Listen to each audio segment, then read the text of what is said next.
আবেগের বশীভূত হয়ে নিজেদের বাপ মাকে হুইল চেয়ারে করায়, এটা সুযোগ আছে হিসেবে করায়, কিন্তু তার উপর ফরজ নয়। তার উপর কি নয়?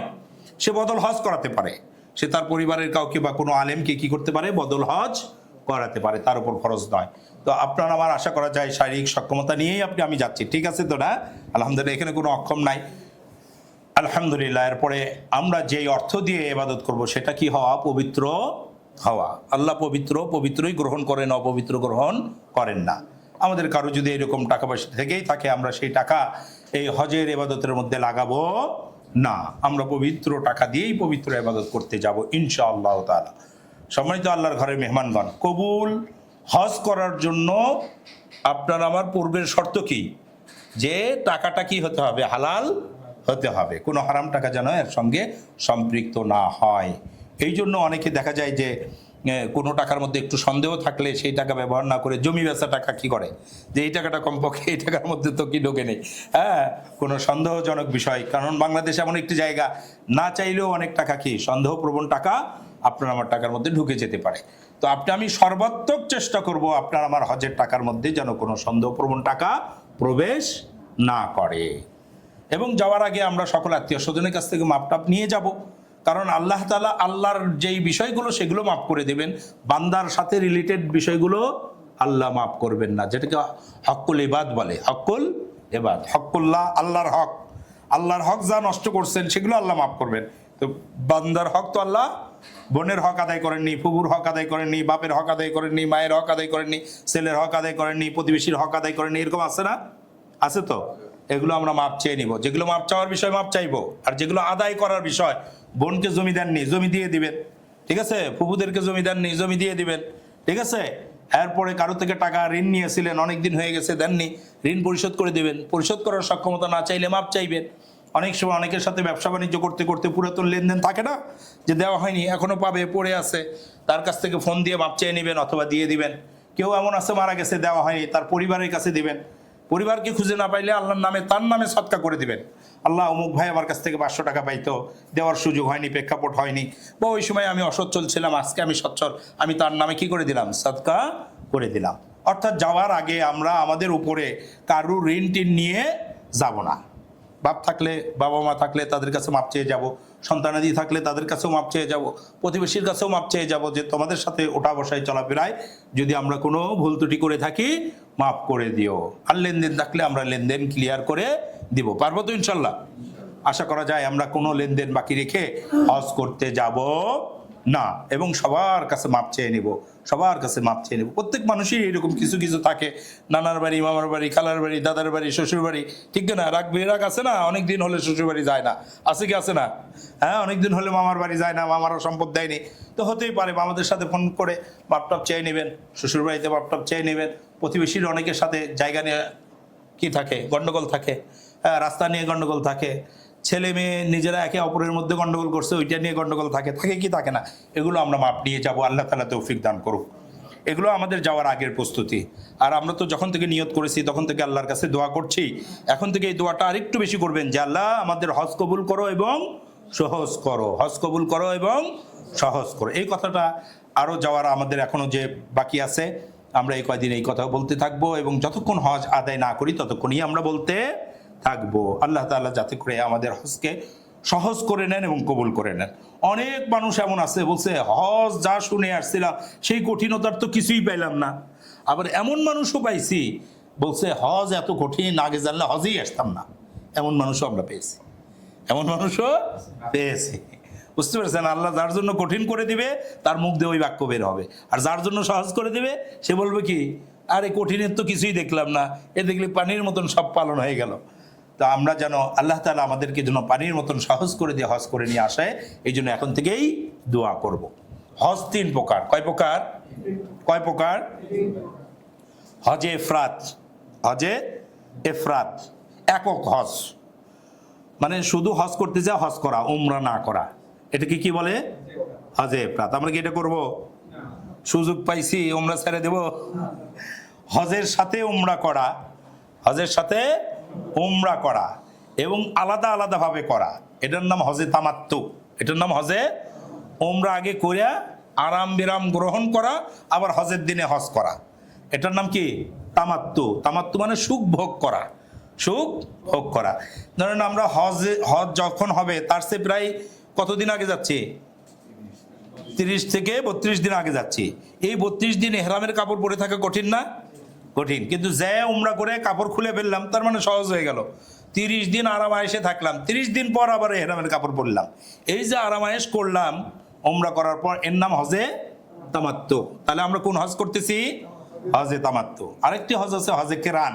হজে কেরান এটা আরেকটু কঠিন, উমরাও করে না, কিন্তু যেদিন গেছে ওই দিন থেকে হজ পর্যন্ত এহরামের কাপড় পরে থাকে। এহরামের কাপড় কি পরে থাকে, ঠিক আছে? কেরানের মধ্যে কোরবানি নাই, ইফরাদের মধ্যেও কোরবানি নাই, তামাত্তুর মধ্যে কি আছে? কোরবানি আছে। তাহলে আমরা তামাত্তু হজ করতেছি এবং কোরবানি দেব। বিগত বছরগুলোতে হাজিরা নিজেরাই কোরবানি দিত, এই বছর থেকে সৌদি সরকার দায়িত্ব নিয়ে নিচ্ছে, টাকা পয়সা আপনাদের নিয়ে নিয়েছে, তাদের নির্দিষ্ট ব্যবস্থাপনা কি হয়ে যাবে? কোরবানি হয়ে যাবে, ঠিক আছে? তাহলে আমাদের হজের নাম কি? হজে তামাত্তু। অনেকে হজ করে আসে, হজের নামই জানে না। অনেক হাজি পাবেন আপনি, যদি এসে জিজ্ঞেস করেন তুমি কোন হজ করছো, বলতেই পারবে না, বলতেই পারবে না। তাহলে আমরা কোন হজ করতেছি? হজে তামাত্তু। যে হজের মধ্যে উমরা করব, এরপরে এহরামের কাপড় খুলে আরাম ভোগ করব, হজের দিনে আবার কি করব? হজ করব। এবং আমরা বললাম যে হজ এবং উমরার মধ্যে নির্দিষ্ট কোনো দোয়া নেই, নির্দিষ্ট করা নাই, কিন্তু কিছু মুস্তাহাব দোয়া রসুল বলেছেন যে এই জায়গায় এই দোয়া বললে উত্তম। ওটা যদি না বলেন তবু আপনার উমরা হয়ে যাবে, তবু আপনার হজ হয়ে যাবে। যেমন হজরে আসওয়াদের কোনার আগের কোয়ানা রুকনে ইয়ামানি বলে, রুকনে ইয়ামানি। রুকনে ইয়ামানি থেকে হজরে আসওয়াদ এইটুকু জায়গার মধ্যে রব্বানা আতিনা ফিদ দুনিয়া হাসানাতা ওয়া ফিল আখিরাতি হাসানা ওয়া কিনা আযাবান নার। এটা তো আরবি দোয়া না, বাংলা দোয়া, তাই না? এত বেশি শুনি আর বলি, এটা আরবি দোয়া না। ওই হজ করতে গেছে একজন, ওই দেশ থেকে হজ থেকে আসার পরে বললো সব আরবি, খালি আজান আর সূরা ফাতিহাটা বাংলা। আজান আর সূরা ফাতিহা কি বাংলা? এখন হাজিদের জন্য এই দোয়াটাও বাংলা। এত বেশি আমরা শুনি আর বলি, এটা বাংলা দোয়া। তো এটা রুকনে ইয়ামানি থেকে হজরে আসওয়াদ পর্যন্ত বলতে হয়। আর তালবিয়া যেটা, তালবিয়াটা আমরা একবার বলি, লাব্বাইক আল্লাহুম্মা লাব্বাইক, লাব্বাইক লা শারীকা লাক লাব্বাইক, ইন্নাল হামদা ওয়ান নি'মাতা লাকা ওয়াল মুলক লা শারীকা লাক। এটা হজের শিআর, হজের স্লোগান, হজের স্লোগান। এই স্লোগানটা শুধু মুখস্থ করবেন। এটাও ফরজ না, এটাও কি নয়? ফরজ না। তবে এটা যেহেতু স্লোগান, এটা যেহেতু শিআর, এটাকে উদ্দেশ্য করেই ইবাদত। এর মধ্যে দেখেন আমরা একটু ভেঙে বলি, লাব্বাইক আমরা যখন বলতেছি, লাব্বাইক মানে প্রেজেন্ট, উপস্থিত। এই স্কুলে প্রেজেন্ট করে না, নাম বললে আমরা প্রেজেন্ট বলি, উপস্থিত বলি। হ্যাঁ, মাদ্রাসাগুলো তো লাব্বাইক বলে। তো আমরা আল্লাহর কাছে উপস্থিত হচ্ছি, আল্লাহকে বলতেছি লাব্বাইক, উপস্থিত। লাব্বাইক আল্লাহুম্মা লাব্বাইক, উপস্থিত হে আল্লাহ, উপস্থিত। লাব্বাইক লা শারীকা লাক লাব্বাইক, আবার বলতেছি উপস্থিত এমন অবস্থায় যে তোমার কোনো কি নাই, শরীক নাই। হে আল্লাহ উপস্থিত, এমন অবস্থায় উপস্থিত যে তোমার কোনো শরীক নাই। আমরা দেশে থাকা অবস্থায় ইচ্ছায় অনিচ্ছায় আল্লাহর সাথে শরীক করি, আর এই শরীকের গুনাহ সবচেয়ে বড় গুনাহ। আল্লাহ বলছে ইন্না শিরকা লাযুলমুন আযীম, নিশ্চয়ই শিরিক হচ্ছে সবচেয়ে বড় গুনাহ। ইন্নাল্লাহা লা ইয়াগফিরু আন ইউশরাকা বিহি ওয়া ইয়াগফিরু মা দুনা যালিক।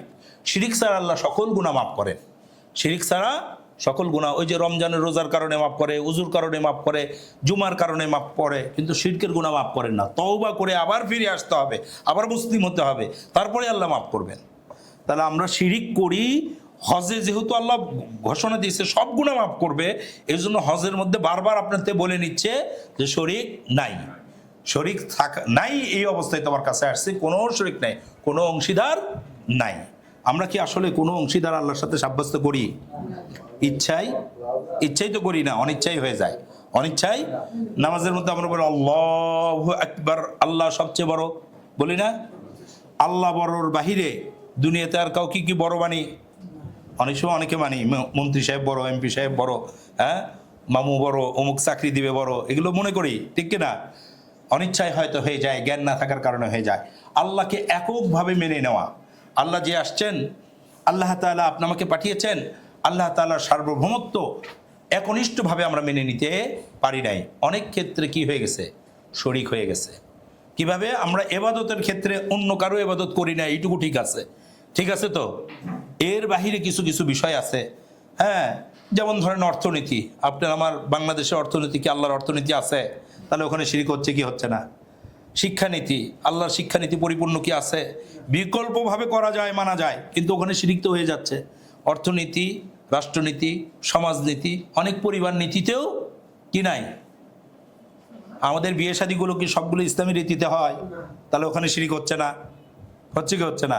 ঈদের দিনেও, ঈদের আনন্দের মধ্যেও আমরা ডেক সেট বাজাইতে থাকি, তাই না?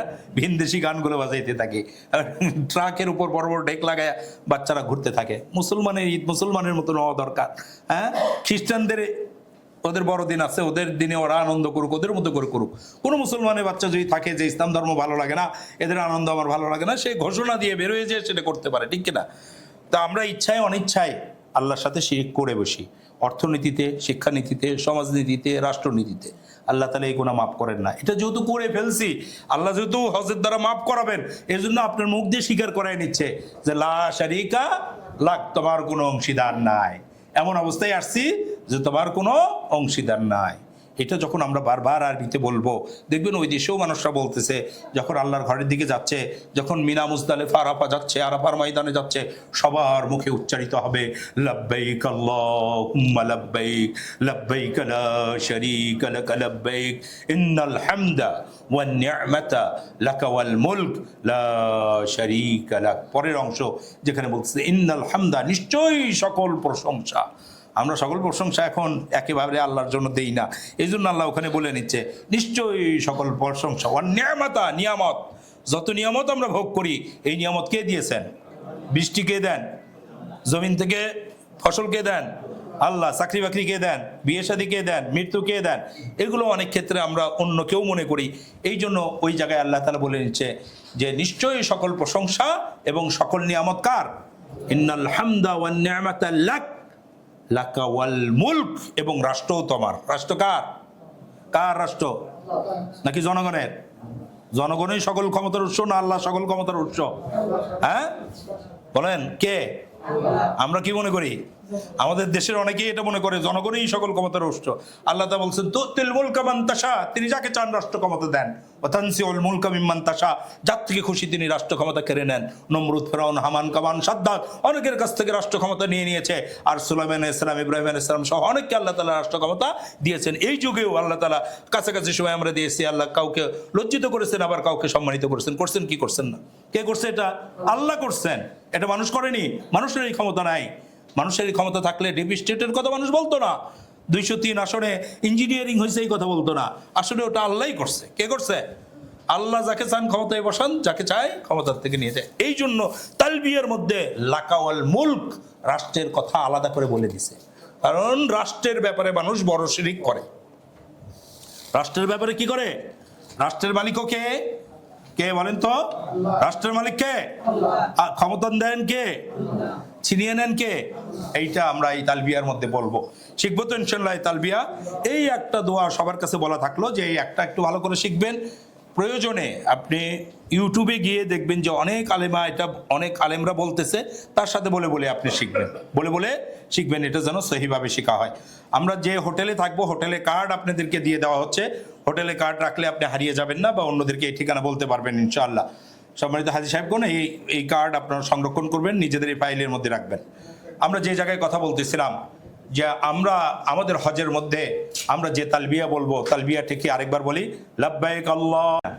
হজ ক্যাম্পে উপস্থিত হয়ে সেখানে বেশ কিছু কার্যক্রম আছে। আপনার টিকিট বুঝে নেওয়া, আপনার আইডি কার্ড বুঝে নেওয়া, আপনার লাগেজ, লাগেজটা আপনাকে 2 দেশের ট্যাগ লাগিয়ে এটা একদম আপনার হোটেল পর্যন্ত পৌঁছানোর ব্যবস্থা করা। এই জন্য একটু আগে ওখানে যেতে হয়, এবং ওখানে এহরামের কাপড় যেটা পরতে হয় পুরুষদের, একটি চাদর এবং একটি লুঙ্গি। ঠিক আছে? চাদর তো আমরা সচরাচর ব্যবহার করি, পরতেই পারি। লুঙ্গিটা আমরা লুঙ্গির মতো করেও পরতে পারি, বিশেষ কায়দা করে পরতে পারি। ইউটিউবের মধ্যে দেওয়া আছে, বিভিন্ন স্টাইলে এহরামের কাপড়টা পরা যায়, ইউটিউবে আপনারা দেখে নেবেন, অথবা আমরা হজ ক্যাম্পেও আপনাদেরকে উপস্থিত থেকে দেখিয়ে দেব ইনশাআল্লাহ। আমরা মূলত হজের নিয়ত করব। হজের নিয়ত করার জন্য সারা পৃথিবীতে 7টি জায়গা আছে। কয়টি জায়গা আছে? হজের নিয়তের কয়টি জায়গা? কয়টি জায়গা? এগুলোকে বলে মিকাত। এগুলোর নাম কি? মিকাত থেকে হজের নিয়ত করতে হয়। মিকাত থেকে হজের নিয়ত মিকাতের পরে করা যায় না, আগে করা যায়। মিকাতের পরে করা যায় না, আগে করা যায়। এই জন্য আমরা সতর্ক নিয়ত হজ ক্যাম্পে করব। কোথায় করব? হজ ক্যাম্পে। আর প্লেনের মধ্যে যখন থাকবো, মিকাত চলে আসবে জেদ্দা এয়ারপোর্টে নামার আধা ঘন্টা আগে। জেদ্দা যেতে 6 ঘন্টা লাগবে, 5.5 ঘন্টা পর আমরা কি পাবো? মিকাত পাবো। সেখানে আবার প্লেনে ঘোষণা হবে, আরেকবার আমরা ওখানে পড়ে নিব।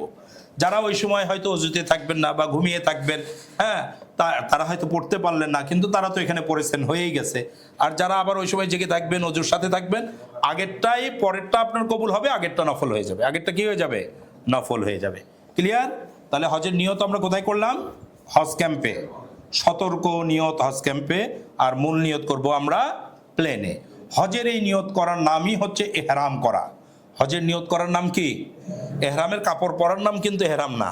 হজের নিয়ত করে যখন আমরা নিয়ত করব, বাংলায় বলবো অথবা আরবিতে বলবো, দুইটাই বলা যায়, দুইটাই বলা যায়। ঠিক আছে? লাব্বাইকা হাজ্জান, হে আল্লাহ হজের নিয়ত করলাম। লাব্বাইকা উমরাতান, হে আল্লাহ উমরার নিয়ত করলাম। অথবা বাংলায় বলবেন হে আল্লাহ উমরার নিয়ত করলাম, অথবা বলবেন হে আল্লাহ হজের নিয়ত করলাম। ঠিক আছে? যারা আমরা তামাত্তু হজ করব, তারা একটু সুন্দর করে এইভাবে বলতে পারি, হে আল্লাহ উমরার নিয়ত করলাম, যা হজ দ্বারা পরিপূর্ণ করব। হে আল্লাহ উমরার নিয়ত করলাম, যা হজ দ্বারা পরিপূর্ণ করব। এইটা বলার পর 3 বার তালবিয়া পড়া। এই যে পড়লাম, এটা এক ফরজ আদায় হয়ে গেল। হজের ফরজ কয়টি? কয়টি? হজের ফরজ 3টি। একটা হচ্ছে এই যে আমরা বললাম, মুখ দিয়ে বললাম, মুখ দিয়ে উচ্চারণ করলাম। নামাজের মধ্যে নিয়ত মুখে উচ্চারণ না করলেও হয়, কিন্তু হজের নিয়তটা মুখে উচ্চারণ করতে হয়, যেহেতু রসুল করেছেন। রসুল নিজে বলেছেন খুযু আন্নী মানাসিকাকুম, তোমরা আমার কাছ থেকে হজের নিয়মগুলো গ্রহণ করো। রসুল যেভাবে হজ করেছেন, যেভাবে করতে বলেছেন, ওইভাবেই করতে হবে। ওর বাইরে করা যাবে না। আমার হজ আমি করব, যেমনি খুশি তেমনি করব, করা যাবে? টাকা আমার, হজও আমার, করা যাবে না। যে কোনো ইবাদত আল্লাহকে রাজি খুশির জন্য করতে হয়, আর রসুলের তরিকায় করতে হয়। রসুল যেভাবে করতে বলেছেন ঠিক সেইভাবে। রসুল মুখে উচ্চারণ করেছেন, আমরাও মুখে উচ্চারণ করব। লাব্বাইকা উমরাতান মুতামাত্তিআন বিহা ইলাল হজ।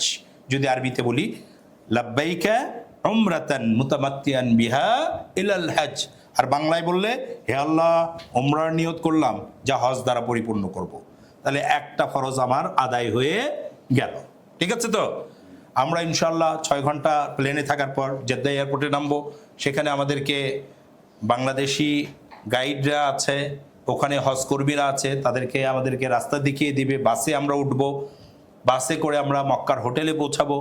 মক্কার হোটেলে পৌঁছে নিজেদের হ্যান্ড লাগেজটা সঙ্গে থাকবে, মূল লাগেজটা পরে আমরা হোটেলেই পাবো। হ্যান্ড লাগেজের মধ্যে যেটা বলা হয়েছে 2-3 দিনের কাপড় আর 2-3 দিনের ওষুধ রাখবেন। 7 কেজি ওজন তো, শুকনা খাবারও কিছু রাখলেন, বিস্কিট রাখলেন, চিড়া রাখলেন, মুড়ি রাখলেন, ফলমূল রাখলেন। হ্যাঁ, বিশেষ করে যারা ডায়াবেটিসের রোগী আছেন, একটু পরপর খেতে হয়, তারা এই খাবারটা রাখবেন। লেক্সাস বিস্কুট রাখলেন, পানির একটা বোতল রাখলেন। এই মিলিয়ে 7 কেজি বানাবেন। এটা নিয়ে আমরা মক্কার হোটেলে পৌঁছে যাব। মক্কার হোটেলের লবিতে অপেক্ষা করব। লবিতে আমরা রুম নাম্বারগুলো যখন পেয়ে যাব, চাবিগুলো দিয়ে দেওয়া হবে যে আপনার 4 জন অমুক্রমে, 5 জন অমুক্রমে, 6 জন অমুক্রমে, 3 জন অমুক্রমে, যাকে যেখানে দেওয়া হয়। এখান থেকে সন্তুষ্ট আপনার শুরু হলো।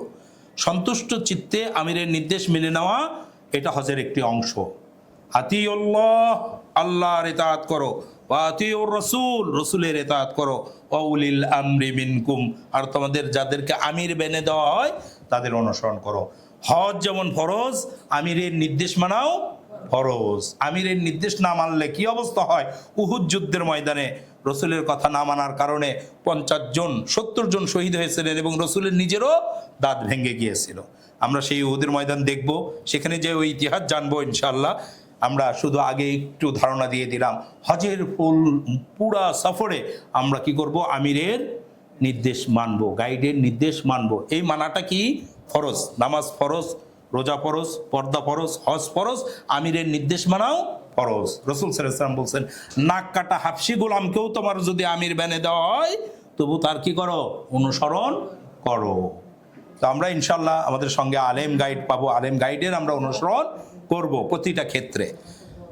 আমাদেরকে যেই রুম দেওয়া হবে, রুমে আমরা থাকবো, এবং নির্দিষ্ট টাইম বলে দেওয়া হবে, নির্দিষ্ট টাইমে আমরা লবিতে নেমে আসব। একসঙ্গে আমরা যেহেতু 40 থেকে 50 জন একসঙ্গে কি করতে যাব, উমরা করতে যাব, সবাই যদি মনে করি 8টায় বলছে 8টায় নামি, তাহলে কি এসে 8টায় এখানে হবে? কমপক্ষে 10-15 মিনিট আগে থেকে আমরা প্রস্তুতি নিয়ে নামতে থাকবো। এক রুমে যেহেতু 4 জন বা 5 জন থাকবেন, তাহলে সর্বশেষেই সবাই যদি ওযু করতে চান তাহলে তো মূল 8টায় নামা হবে না। তাহলে যদি সবার 5 মিনিট করে সময় লাগে, তাহলে আমরা যদি 8টায় নামতে চাই, তাহলে কতক্ষণ আগে থেকে ওযু করা দরকার? 7:40 থেকে। যদি 5 মিনিট করে লাগে, যদি 10 মিনিট করে লাগে, তাহলে 7:20 থেকে শুরু করা দরকার। বিষয়টা বোঝানোর জন্য বললাম, যখন রুমে থাকবেন আপনারা অ্যাডজাস্টমেন্ট করে নেবেন। আজান এতটাই, 4 জন বাথরুম ব্যবহার করে যেতে হবে, তার মানে কি আমরা টাইম ফিক্সড করে নেব, একে অপরের সাথে বোঝাপড়া করে নেব যে ঠিক আছে আপনি আগে বাথরুম ব্যবহার করেন, এরপর আমি, এরপর অমুক। যেই রুমে যারা থাকবো একসঙ্গে আমরা সবসময় যাতায়াত করার চেষ্টা করব। প্রথম দিন তো পুরো টিম একসঙ্গে আমরা উমরা করতে যাব, এরপরে তো আমাদের শুধু নামাজ পড়তে যাওয়া আসা, তখন বড় টিম না গেলেও হবে। এক রুমে যারা থাকেন সেই 4 জন 5 জন একসাথে বাইতুল্লাহ যাতায়াত করবেন, ঠিক আছে? ব্যাস ভিত্তিক আপনারা যাতায়াত করবেন। তো আমরা যে নির্দিষ্ট টাইম বলে দেব, নির্দিষ্ট টাইমে আপনারা নেমে আসবেন। আমরা আমাদের গাইডের মাধ্যমে আপনাদেরকে ইনশাআল্লাহ আল্লাহর ঘর পর্যন্ত নিয়ে যাব। তালবিয়া চলতে থাকবে, লাব্বাইক আল্লাহুম্মা লাব্বাইক, লাব্বাইক লা শারীকা লাক লাব্বাইক, ইন্নাল হামদা ওয়ান নি'মাতা লাক ওয়াল মুলক লা শারীকা লাক। এটা বলতে বলতে আমরা আল্লাহর ঘরের দিকে যাব। আল্লাহর ঘর চোখে আসলে যে দোয়া করা হয় এই দোয়া কবুল হয়। নিজের যে দোয়ার প্রয়োজন, কারো জান্নাত প্রয়োজন সেই দোয়া করেন, কারো জাহান্নাম থেকে বাঁচা প্রয়োজন এই দোয়া করেন, কারো ছেলে দরকার আল্লাহ আমার ছেলে দাও, কারো মেয়ে দরকার আল্লাহ আমার মেয়ে দাও, হ্যাঁ, কারো ছেলে মেয়ের বিয়ে শাদী হয় না, আল্লাহ ছেলে মেয়ের বিয়ে শাদীর ব্যবস্থা করে দাও। যার যে দোয়া ইম্পর্টেন্ট এরকম দোয়া করবেন। হ্যাঁ, একটু বুদ্ধিমত্তার সাথে এই দোয়া করতে পারেন, আল্লাহ মক্কা মদিনায় যতদিন আছি যত দোয়া করবো সব দোয়াই কবুল করো, এভাবেও বলতে পারেন, ঠিক আছে? এভাবের বাহিরে কারো তো বিশেষ প্রয়োজন হতেই পারে। গতকাল এক হাজির, আমরা গত শুক্রবারে এক হাজির বিবাহ গেলাম, যিনি আমার সঙ্গে হজ আদায় করেছেন। বলছে বাইতুল্লাহ দেখে বলেছিলাম আল্লাহ যেন আমার মেয়ের ঘরে একটা ছেলে দেয়। তো ছেলে হয়েছে, ছেলে আমার সামনে নিয়ে আসছে যে বাইতুল্লাহ দেখে দোয়া করেছিলাম আল্লাহ দিয়েছে। হ্যাঁ, আগের 2টা মেয়ে, ছেলে হচ্ছে না, এই জন্য ছেলের নিয়ত করেছে। তো এরকম বিশেষ চাওয়া পাওয়া থাকলে আমরা বাইতুল্লাহ দেখে এই দোয়া করব, ঠিক আছে? বাইতুল্লায় প্রবেশ করা এবং বের হওয়া, যে গেট দিয়ে আমরা ঢুকবো এই গেট দিয়ে কখনোই বের হতে পারবো না। এটা আগের যুগে ছিল, এখন কি করা হয়েছে? ওয়ান ওয়ে করা হয়েছে। যেদিক দিয়ে যাবো তো যাবো, যেদিক দিয়ে বের হবো তো বের হবো। এই জন্য জুতাগুলো নিজেদের কাছেই রাখবো এবং ব্যাগে রাখবো। জুতার ব্যাগ সবসময় নিয়ে যাব। বাইতুল্লাহ যখনই যাই, মসজিদে নববীতে যখনই যাই, তখনই জুতার ব্যাগের মধ্যে জুতা রেখে নিজের সঙ্গেই রাখবো, ঠিক আছে তো? ইনশাল্লাহ ক্লিয়ার এই বিষয়টা। অনেকেই এমন আছে জুতার ব্যাগটা নিয়ে যান না, ওখানে যে জুতা কোনো জায়গায় রেখে দেন, ওমরা শেষ করে আর জুতা খুঁজে পায় না, বলে হুজুর জুতা তো এদিক রেখে আসছি। আমরা ওখান থেকে 1 কিলোমিটার দূরে সাফা পাহাড় দিয়ে বের হব, এখন 1 কিলোমিটার এদিকে তো আপনাকে ঢুকতেই দিবেন না, জুতা আপনি ওখানে পাবেন কোথায়? হ্যাঁ, আর বাইরে বের হয়ে 45 ডিগ্রি সেলসিয়াস তাপমাত্রায় আপনি খালি পায়ে ইয়েতে হাঁটতেও পারবে না, পায়ে ফসকা পড়ে যাবে। যেখানে আমরা তাওয়াফ করি এখানে গ্রানাইট পাথর দেওয়া আছে, এটা গরমেও কি সূর্যের তাপেও গরম হয় না, বাইরে বের হলেই পায়ে ফসকা পড়বে। এই জন্য জুতার ব্যাগটা খুবই গুরুত্বপূর্ণ এবং জুতা নিজের সঙ্গে রাখা গুরুত্বপূর্ণ, এবং জুতা নিজেরটা নিজের কাছে রাখা। অনেক সময় হাজব্যান্ড ওয়াইফের কাছে রাখে, ওয়াইফ হাজব্যান্ডের কাছে রাখে। অনেক সময় এক রুমের লোকজন 4 জন একসাথে বলছে আমারটা আপনার সাথে রাখি, উনি হারিয়ে যেতে পারে, বিচ্ছিন্ন হয়ে যেতে পারে, তখন আপনার জুতা কই পাবেন? এই জন্য নিজের জুতা নিজের কাছেই রাখা। বাইতুল্লাহে আমরা প্রবেশ করব, ডান পা দিয়ে প্রবেশ করব। বাইতুল্লাহ ঢোকার দোয়া বলে মসজিদে ঢোকা, যে বিসমিল্লাহ ওয়াসসালাতু ওয়াসসালামু আলা রাসূলিল্লাহ আল্লাহুম্মা ইফতাহ লি আবওয়াবা রাহমাতিক, এটা যদি দোয়া আমরা জানি আলহামদুলিল্লাহ, না জানলে ডান পা দিয়ে ঢোকা তো জানি, বিসমিল্লাহ তো জানি, ওয়াসসালাতু ওয়াসসালামু আলা রাসূলিল্লাহ, এবং মসজিদে ঢোকার যে দোয়া, এগুলো তো আমরা সবসময় মসজিদে ঢুকে আল্লাহুম্মা ইফতাহ লি আবওয়াবা রাহমাতিক এটা বলে প্রবেশ করব। বাইতুল্লাহর 4টি কোণের একটি কোণের নাম হজরে আসওয়াদ কোণ। হজরে আসওয়াদ কোণ, সেখান থেকে তাওয়াফ শুরু হবে। আরেকটি কোণের নাম রুকনে ইয়ামানি, ইয়েমেন দেশের দিকে যে কোণা, এটা রুকনে ইয়ামানি। আরেকটা রুকনে ইরাকি, ইরাক দেশের দিকে, এই জন্য রুকনে ইরাকি। আরেকটা রুকনে শামি, শাম দেশ, হ্যাঁ শাম দেশের দিকে যেই কোণা এটা শামি। তো আমাদের শুরু হবে কোথায় থেকে? রুকনে হজরে আসওয়াদ, হজরে আসওয়াদের কোণা থেকে। এটা বোঝা যাওয়ার জন্য হাতের ডান পাশে বড় করে সবুজ বাতি দিয়ে কি করা আছে, ইন্ডিকেশন করে দেওয়া আছে। আমরা ওই কোণা থেকে শুরু করব। বাইতুল্লাহর দিকে যতটুকু বুক ফেরানো যায়, ধরেন এটাই বাইতুল্লাহ, এই আপনি তো এইভাবে চলবেন তাই না? তাহলে বাইতুল্লাহর দিকে যতটুকু বুক ফেরানো যায় বুক ফুরিয়ে বিসমিল্লাহি আল্লাহু আকবার ওয়ালিল্লাহিল হামদ। ঠিক আছে, বিসমিল্লাহি আল্লাহু আকবার ওয়ালিল্লাহি। যদি ভিড় না থাকতো, বাইতুল্লাহর কাছে যেতেন, তাহলে হজরে আসওয়াদকে চুমা দিয়েই আপনি শুরু করতেন। যেহেতু ভিড় আছে, হজরে আসওয়াদের কোনায় যেতে পারতেছেন না, এই জন্যই আপনি হাত উঁচু করবেন, এবং হাত উঁচু করার মধ্যে দিয়েই আপনার গুনাহ মাফ হয়ে যাবে। অনেকে মনে করে চুমা না দিলে মনে হয় গুনাহ মাফ হলো না। রসুল এই জন্য 3 ভাবে করেছে। রসুল চুমাও দিয়েছে, রসুল হাতও উঁচা করেছে, এমনকি আরও বেশি দূর দিয়ে যখন তিনি গাধার পিঠে করে তাওয়াফ করতেছিলেন, লাঠি উঁচা করেছেন। তো কেউ যদি হুইল চেয়ারে করে আর লাঠি উঁচা করে, তার গুনাহ আল্লাহ মাফ করে দেবে। কেউ যদি হাত উঁচা করে, তার গুনাহ আল্লাহ মাফ করে দেবে।